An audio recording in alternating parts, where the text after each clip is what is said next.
Bueno, estem en la sèptima gala de l'esport, una gala emocionant, d'alegria, de reconeixement al món esportiu del nostre poble, una gala en la que estem contents perquè la veritat és una manera de disfrutar, de compartir experiències i també un poquet en un sabor agredolç perquè és la primera gala que malauradament no estarà amb nosaltres Jaume Ortí.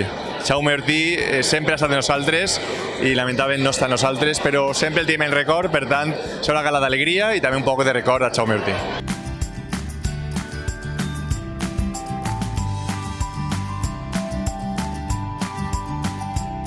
Soy Carlos García del Club Frontenis de Aldaya y bueno, pues este año pues he conseguido pues ser campeón de España de frontenis preolímpico, es una de las modalidades de 3 que hay. También he estado preseleccionado para el juvenil y jugando en categoría infantil, que es 2 categorías por debajo. Y bueno, este año tampoco he podido jugar nada más. Mañana tengo competición del provincial, que es de Valencia, y dentro de un mes tengo el autonómico, y a ver si puedo ganarlo.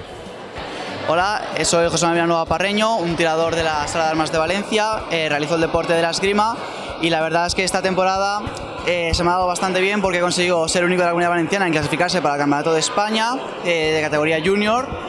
Y la verdad es que a nivel autonómico consigo ganar el campeonato autonómico por individual y por equipos.